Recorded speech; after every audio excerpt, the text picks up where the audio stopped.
My stepmother looked me in the eye and said, "Your father always loved my daughter more." She said it while we were standing in his hospital room. He was still alive when she said it. I thought that was the lowest moment of my life. I was wrong. My name is Hannah. I'm 33 now. My stepsister Brooke is 30. My father married her mother when I was 11. Before that, my life had not been perfect, but it had been mine. After that, everything became negotiation, space, attention, food, money, memories, even grief. Brooke was younger, louder, prettier, and better at crying on command. My stepmother Denise called her sensitive. She called me cold. That word followed me for years. Cold if I stayed quiet. Cold if I did not smile quickly enough. Cold if I noticed unfair things and remembered them later. Brooke was tender. I was difficult. If Brooke forgot her homework, Denise said she was overwhelmed. If I forgot mine, Denise said I had an attitude problem. If Brooke snapped at someone, Denise said she was under stress. If I answered in a flat voice, my father told me to stop being disrespectful. That was our normal. My father was not cruel in the obvious way. That would have been easier. He was weak in a polite way. He hated tension. He hated being forced to choose, so he almost never chose me. That mattered more than one dramatic betrayal ever could. When I was 12, Brooke borrowed the necklace my late mother had given me and lost it at a sleepover. I cried so hard I threw up in the bathroom sink. Denise told me I was making Brooke feel guilty. My father told me things were just things. They were not just things. At 14, Brooke ruined the scrapbook my aunt had helped me make after my mother died. She spilled orange soda on it while painting her nails and said, "Oops." Denise said I needed to stop living in the past. At 16, Brooke told my first boyfriend that I was clingy and jealous. He broke up with me 2 days later. At dinner that night, she asked if I was okay in the same sweet voice she used with teachers. I remember staring at my mashed potatoes and thinking, one day I'm going to stop forgiving people who enjoy my pain. It took me a long time to do it. By high school, I had learned one rule: do not react in public. If I cried, Brooke looked soft and confused. If I got angry, Denise looked tired and my father looked disappointed. If I stayed quiet, people called me mature. What they meant was manageable. The only person who saw the full pattern was my father's older sister, Aunt May. She lived in a yellow bungalow near the river and smelled like cinnamon gum, coffee, and old books. When I was little, I spent weekends there helping her repot plants and label mason jars in her pantry. She watched people closely. One afternoon when I was 15, Brooke had just thrown a fit because Denise would not buy her concert tickets. 20 minutes later, Denise bought them online while muttering that Brooke had such a tender heart. I was at Aunt May's kitchen table peeling carrots too hard. She looked at my hands and said, "You're prepping dinner like it insulted your bloodline." I laughed. Then I cried. I told her I hated the person I became around my own family. She put down her knife and said, "No, honey, you hate the role they keep assigning you." That sentence stayed with me. The role they keep assigning you. That was exactly it. In that house, I was always assigned a role. Calm one, practical one, flexible one, the one who could take a hit and still help clean up the mess after. Aunt May saw me. Denise hated that she did. If Aunt May praised my grades, Denise said Brooke was more creative. If Aunt May praised my work ethic, Denise said Brooke had people skills. Praise in our family worked like rationing. If some came to me, somebody rushed to increase Brooke's portion. I left for college at 18 and almost did not come back. I got into a school 4 hours away. It was not fancy. It was mine. I studied logistics and finance because I liked systems, patterns, and things that added up. Numbers never call you selfish for remembering. I worked at a bakery near campus and learned how to smile through exhaustion. That is where I met Owen. He was not dramatic, not mysterious, not exciting in the way bad men sometimes are when you're young and wounded. He was steady. He remembered what I ordered. He noticed when I was tired. He held doors without turning it into a performance. We dated for 3 years. Small life, real life, cheap pizza, laundry fights, road trips with bad playlists, long talks on dorm room floors. For the first time, I could imagine adulthood without constant emotional weather. Then I made my mistake. I brought him home for Christmas. Brooke smiled too brightly the second she saw him. Denise said he had kind eyes. My father asked what his plans were after school in that tone men use when they want to size another man up and also recruit him. Owen was polite. Too polite. Brooke asked him endless questions. What kind of girls had he dated before me? Was he always this quiet? Did he ever get bored of serious people? Everyone laughed. Even Owen smiled under the table. My hands shook. I knew that tone. Brooke was not flirting for fun. She was testing gravity after that visit. Strange things started happening. Owen brought up childhood stories I had never told him. Embarrassing ones, private ones, the time I wet the bed after my mother's funeral, the time Denise made me wear one of Brooke's old dresses to a school event because nobody would notice.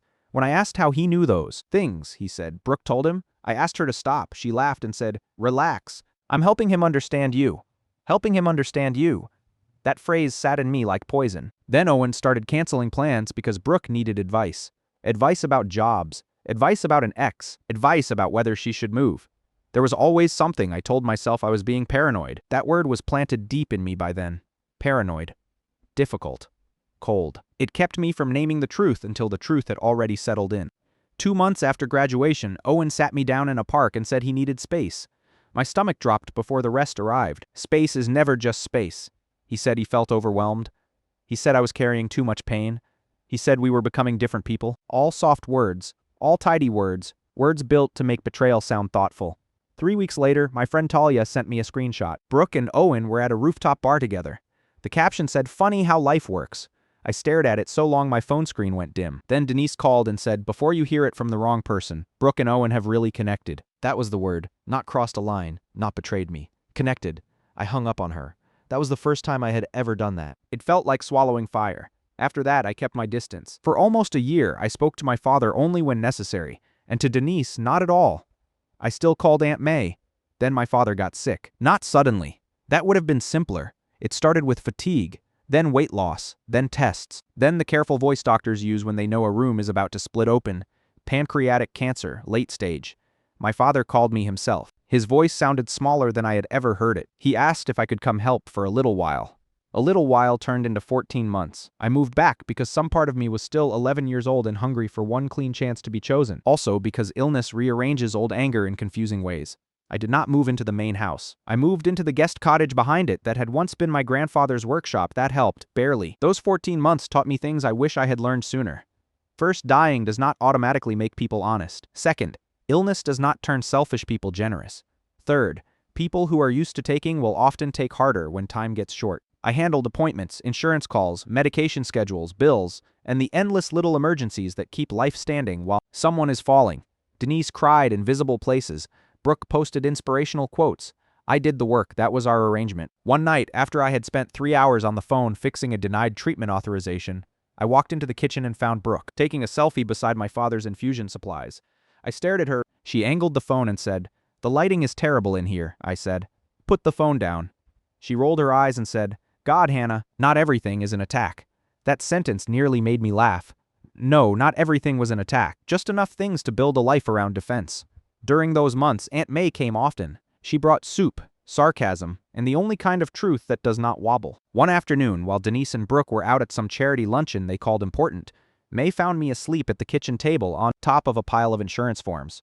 She woke me gently and said, "You know they are going to try to turn your labor into a reason you owe them more, right?" I blinked at her, then I nodded. Because I did know, I just had not wanted to say it out loud yet. A few weeks later, my father asked me to sit in while he met with his attorney, a quiet man named Victor with careful hands and a habit of pausing before important sentences. I thought my father wanted help organizing medical directives. He wanted more than that afternoon. I learned 2 things. First, my father still owned the lakeside cabin my grandparents had bought decades earlier. It had been rented out for years and mostly ignored by the family, which was why nobody talked about it much. Second, he had decided to leave it to me. Not jointly, not in trust for all the girls, to me. He was also leaving me most of his business accounts related to the small freight company he had built before Denise came into the picture. Brooke would get a cash amount. Denise would get the house and retirement accounts. I just stared at the papers. Then I asked why. That is not the heroic question people ask in stories, but it was the true one. He looked older in that chair than I had ever seen him. Then he said, "Because you are the only one I trust to keep things from collapsing." That sentence should have healed something. Instead, it hurt, because it was too late and too useful. I said nothing for a long time. Then I asked if Denise knew. He said no. I asked if Brooke knew again. No, Victor said the documents would stay private unless my father chose otherwise. I wish he had kept them locked in fire because a month later, Brooke found out anyway. Not from me, from snooping. She had gone through my father's desk while claiming she was looking for stationery. She was never looking for what she said she was looking for. That Sunday, Denise staged a family dinner I never agreed to. Candles, roast chicken, fake softness. Brooke arrived in cream silk like we were auditioning a lie. At first there was small talk, then Denise set down her fork and said, "We hear there have been updates to some paperwork." My father looked tired instantly. Aunt May, who had come because I begged her to, did not even blink. She just leaned back and watched. Denise said she only wanted clarity. Brooke said she worried about fairness. Fairness that almost made me choke. Fairness had never mattered when Brooke took my boyfriend, my privacy, my mother's necklace, or my peace. Then Brooke said she and Owen had business plans. That was the first I had heard of that. Apparently, Owen was now dreaming about hospitality opportunities. The cabin would be perfect, she said. My whole body went still. There it was. Not grief. Not security. A vision board. They were already spending what my father had not even died to leave yet. My father looked at his plate. I still remember that. The man whose choices had built all of this cowardice looked at mashed potatoes while I absorbed the blast. Then Aunt May spoke. She said, "No one is entitled to build dreams on top of somebody else's bedside labor." The room went silent. Denise started crying immediately. Brooke reached for my father's hand. He let her. That hurt more than it should have. Denise said she could not believe this family was being torn apart when we should be focused on love. Love. That word did a lot of unpaid work in that house. What she meant was access. What she meant was obedience. What she meant was no one was allowed to set a boundary that cost Brooke anything. I stood up because if I stayed seated, I was going to scream. Later that night, Denise left me a voicemail by accident. She thought she had hung up after calling to say I had upset my father. Instead, I heard her tell Brooke, "If Hannah gets that cabin, she will hold it over us forever." Hold it over us. As if I had ever held anything in that family except bags, paperwork, and my own tongue. After that dinner, things turned colder. Brooke started posting fake sweet photos with my father and captions about daughters and second chances. Denise started asking me more and more questions about Victor. When was he coming again? Had anything changed? Was the cabin titled cleanly? I answered none of it. Then Brooke began dropping by the cottage, always with tea she did not make, always with concern she did not feel. One afternoon I came back from the pharmacy and heard her telling my father, "I just worry Hannah is getting controlling with all the paperwork." I froze outside the half-open door. My father said nothing. That was the wound. Not her lie, his silence. Later, when Brooke saw me in the driveway, she smiled and said, "You look tired." I said, "Stay out of the cottage." She laughed. "Oh my God, Hannah. Why are you always so intense?" That word again. Always so intense. The closer selfish people get to a boundary, the more they call it aggression. My father got weaker as summer turned. I spent more nights in the hospital than anywhere else. Denise complained about parking. Brooke complained about hospital coffee. I kept records. Medication times, insurance calls, invoices, doctor names. There is a strange comfort in documentation. Truth looks less lonely in a folder. One evening, while my father slept and the machines hummed around us, he opened his eyes and said something I still turn over in my mind. He said, "I know I let things happen." That was it. No list, no repair plan, no full confession, just enough truth to bruise deeper. I asked if he had ever once stopped to think what that did to me. He looked at the blanket and said, "I thought keeping the peace was the same as being kind." I did not answer, because I had spent half my life paying for that mistake. He died in October. There is no clean sentence for that. One day he was breathing. Then he wasn't. The house sounded wrong after. Too quiet in the wrong places. Too noisy in others. Grief arrived like static. The refrigerator hum. The hallway clock. Denise crying in the formal living room, where people could hear her. Brooke posting black and white photos before the body was even out of the hospital. I moved through those days like a person carrying a glass bowl inside her chest. Then came the reading of the will. That was where the real war began. It happened in Victor's office 3 days later. Denise wore gray and outrage. Brooke wore black satin and practiced shock. Owen came too. Apparently he was family enough when assets were involved. Victor read slowly. Specific gifts first, then the house, then retirement accounts, then Brooke's cash trust, then the cabin, then the freight company accounts and rights. My name came up again and again. By the third time, Brooke had stopped blinking. By the fourth, Denise had gone flat. By the fifth, Owen looked interested in a way that made my skin crawl. When Victor finished, there was silence for 4 full seconds. Then Brooke laughed once and said, "No, just that, no." Victor folded his hands and said, "The documents are valid." Denise leaned forward and said, "This cannot be right." Hannah was handling everything while he was sick. Vulnerable, manipulated, coerced. She did not say the words yet. She did not need to. They were all already in the room. My hands shook under the table. Victor's voice turned to steel. "Your husband's decisions were documented over time," he said. "There is no question of capacity."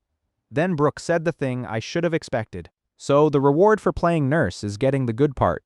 The good part, as if watching a man disappear inch by inch were a clever investment strategy. I turned to her and said very quietly, "You took selfies in his hospital room." For once, she had no answer. Denise did. She said, "This is exactly what I was afraid of. Hannah always turns everything ugly." That sentence again, new stage, same script. I stood up because if I stayed seated, I was going to lose my mind. Victor asked if anyone needed a break. No one took one. Instead, Denise started asking legal questions. Could the cabin transfer be paused? Could the company accounts be reviewed? Could the will be contested? Victor answered calmly. Every answer was some version of no. In the parking lot after, Brooke stepped close and hissed, "Enjoy it while it lasts."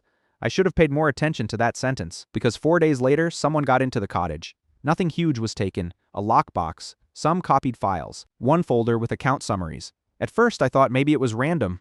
Then I saw which drawers were open. The ones with estate copies. My whole body went cold. The sheriff came. He asked who had keys. I said me, Denise, Brooke, the gardener. That was all. He asked if I suspected anyone. I froze. I wanted to say yes. Saying it out loud felt like crossing some final bridge. So I said, I don't know. That was true in the weakest possible way. That same night, I changed the locks and installed cameras. One on the cottage porch, one by the back path, one inside facing the desk. Good thing I did, because a week later, the back camera caught somebody trying the side window. Dark hoodie, quick hands, but the walk was familiar. The impatient shoulder jerk, the way he checked behind him before pulling harder. Owen, not Brooke, not Denise. Owen! I watched the clip 6 times, then a 7th. My stomach dropped, then settled. Proof feels strange when you have spent years being trained to doubt your own eyes. The sheriff took a copy. Nothing dramatic happened immediately. Apparently one failed attempt does not move mountains, but it mattered to me, because from that moment on, they could never make me feel crazy again. Around then, a man named Isaac started becoming important in my life. At first, he was just the manager of the freight company branch my father trusted most. He had worked there for 12 years, knew every route, every driver, every broken policy, every hidden problem my father had covered with charm and delay. I met him properly when I went to review accounts. He did not talk down to me. He did not act surprised I understood balance sheets. He did not perform concern. He told the truth in plain language. That stood out more than it should have. We spent weeks untangling company records, then months stabilizing things my father had left half-managed. Somewhere in that work, trust grew.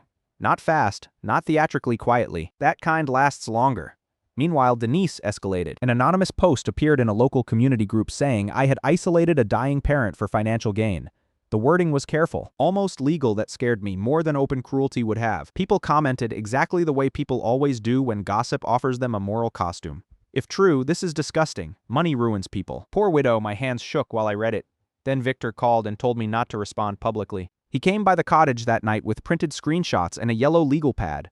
He read the post twice. Then he tapped one line. Only a family member would know this detail, he said. The detail was about an argument in the oncology hallway, where Denise had complained about parking and vending machines. No one else had been there. I screenshotted everything and added it to a growing folder labeled Noise.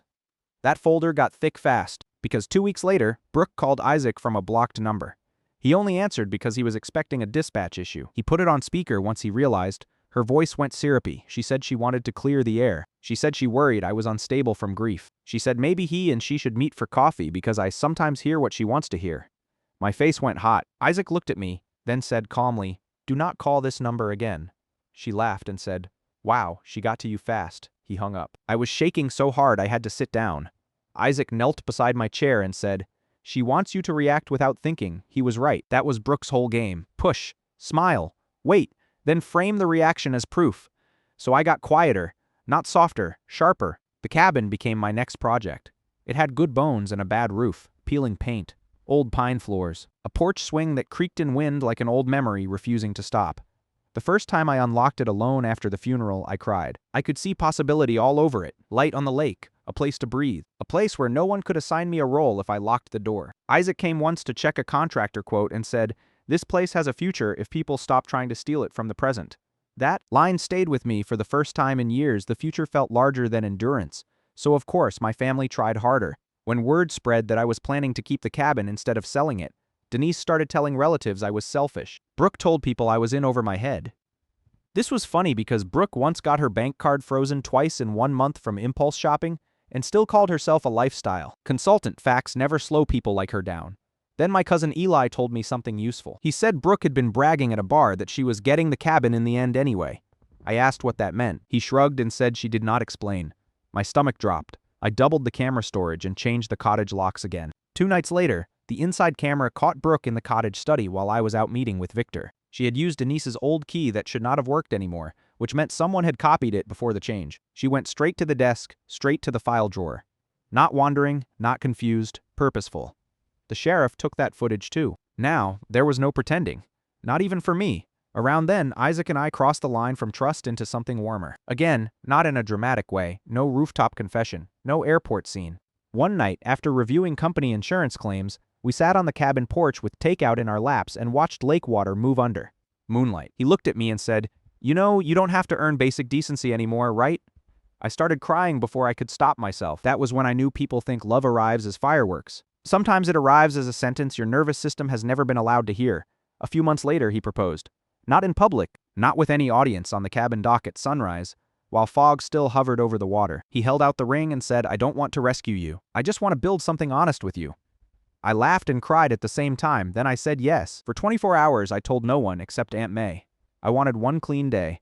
Then Denise saw the ring at the grocery store. By dinner, half the county knew. By the next morning, Brooke texted me for the first time in weeks. "Guess someone really will marry anything with property."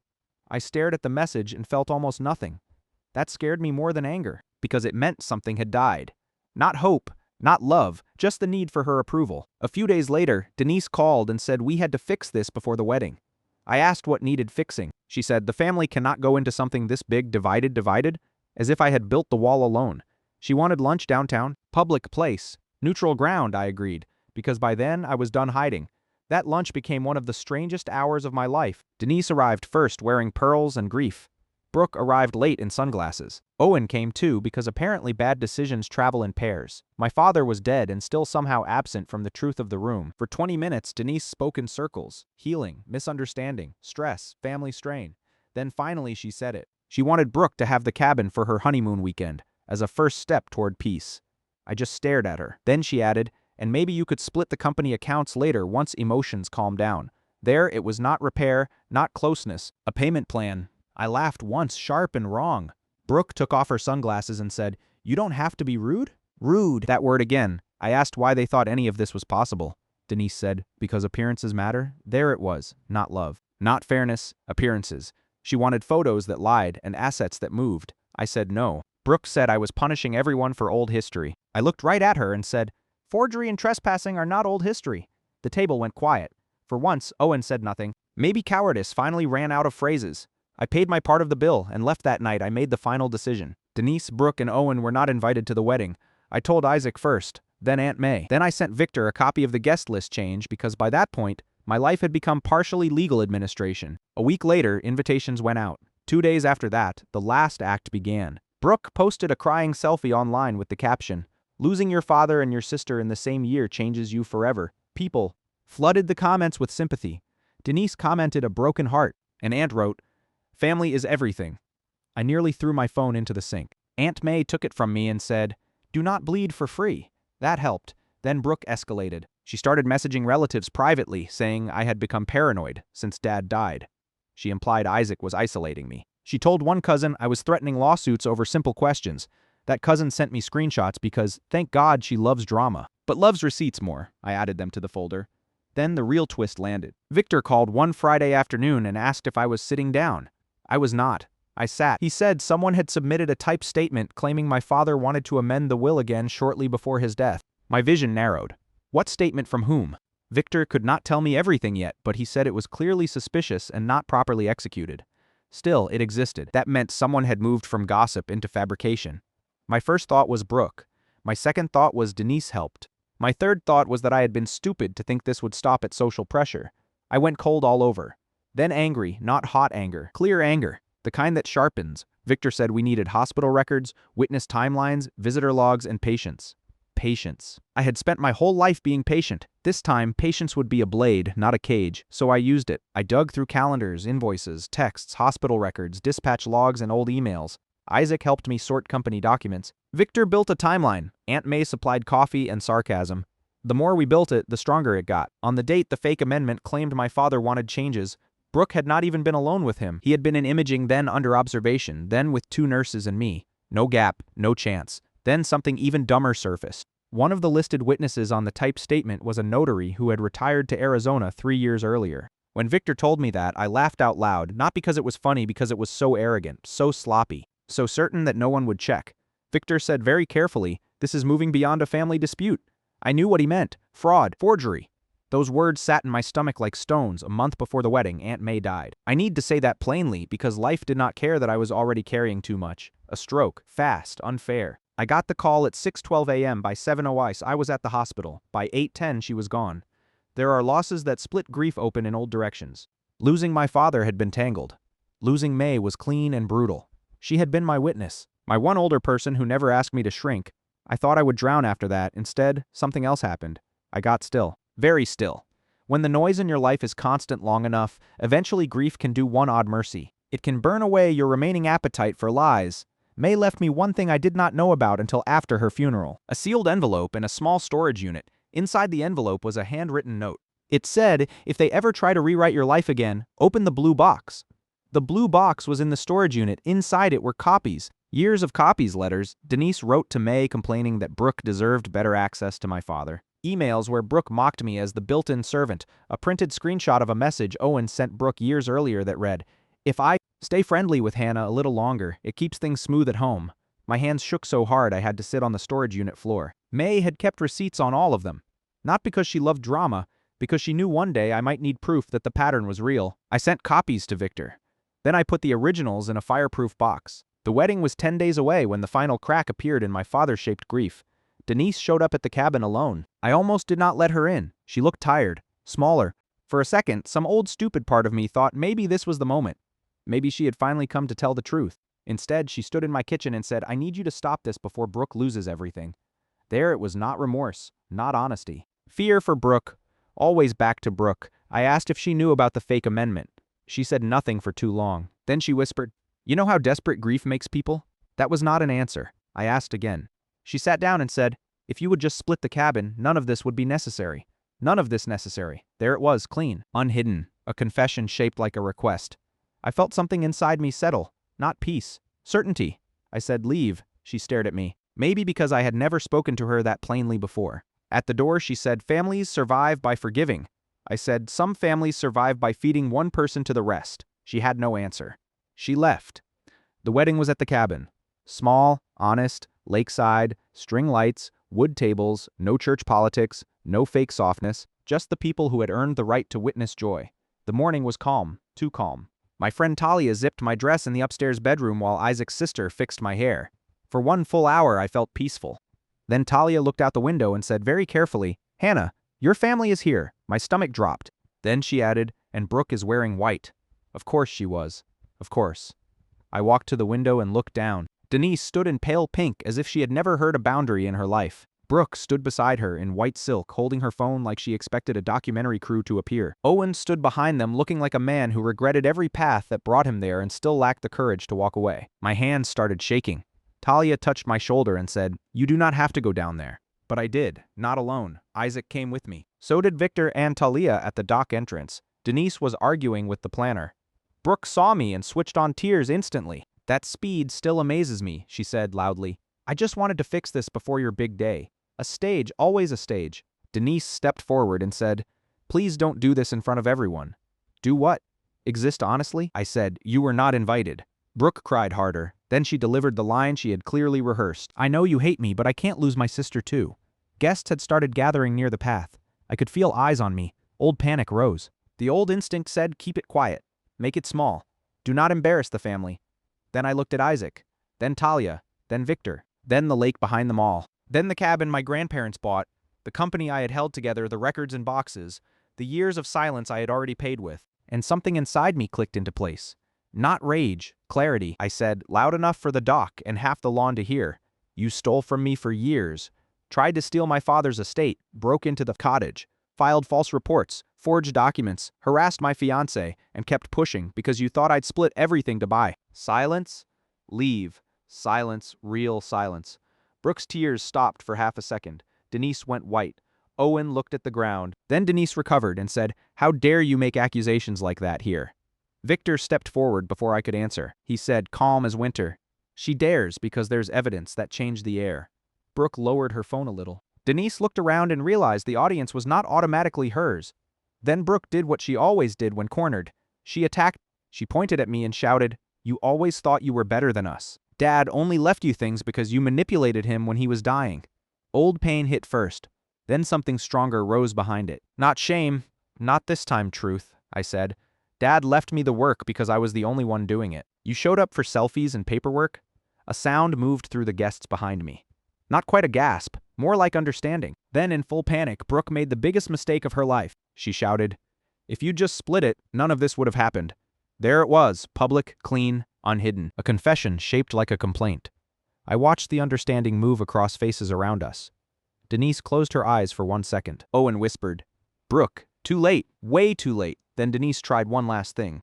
She turned to the guests and said, this family is grieving, and Aunt May's son, my cousin Peter, stepped forward from the second row and said, "No, this family is finally being heard." That broke whatever illusion was left. The planner opened the gate wide and said, "They need to leave now." Two of Isaac's friends stepped closer too. Not threatening, just present. Solid. Denise grabbed Brooke's arm. This time Brooke let herself be pulled. At the gate, she turned back and said, "This isn't over," and for the first time in my life, I smiled at her without fear. I said, "Yes, it is." She left. They all did. The doc stayed quiet for one long beat. Then Talia clapped once and said, "Okay, great. Let's get married." Everyone laughed, real laughter, the kind that releases pressure instead of hiding it. I laughed too, though tears were on my face. Then I married Isaac by the lake under string lights with water behind us and truth finally in the open air. It was the happiest day of my life, not because it was perfect, because it was true. After the wedding, things moved quickly. The fake amendment, false report trail, break-in footage, copied key issue, text records, screenshots, and public outburst stopped looking like family drama and started looking like what they were. Fraud, harassment, unlawful entry. I'm keeping that part simple. What matters is that paper trails matter, screenshots matter, voicemails matter, truth likes records. Denise somehow stayed out of the worst legal consequences through careful denials and expensive counsel. Brooke did not. Actions look ugly in black and white, especially your own words. The public gossip flipped exactly the way gossip always does when facts arrive. People who had quietly believed I was cold suddenly had kind things to say. I did not need them to. That was new. Not needing the late rescue. Owen moved away within 6 months. Apparently cowardice travels poorly once it loses better-funded hosts. The freight company stabilized. The cabin was repaired. Isaac and I turned part of it into a seasonal retreat rental with strict rules and quiet mornings. We named the place Maylight. On opening weekend, I unlocked the cabin before sunrise and stood alone inside for 1 minute. The air smelled like pine, paint, coffee, and possibility. My hands shook a little when I turned on the lights. Not from fear, from awe. Guests came. Then more guests came. Then every weekend for that season filled. Talia cried into a cinnamon roll on the porch. Isaac burned the first batch of bacon and pretended it was intentional. Peter brought a potted fern and said Aunt May would have hated the pot color but loved the effort. We all laughed. A year has passed now. I'm writing this from the cabin desk while Lake Light moves across the floor and a couple downstairs argues softly over whether to kayak. Before lunch, there's coffee on my desk. There's a sweater over the chair. There's a wedding photo beside the lamp where I am smiling in a way my younger self would not recognize. Every now and then, someone asks if I regret exposing everything so publicly on my wedding day.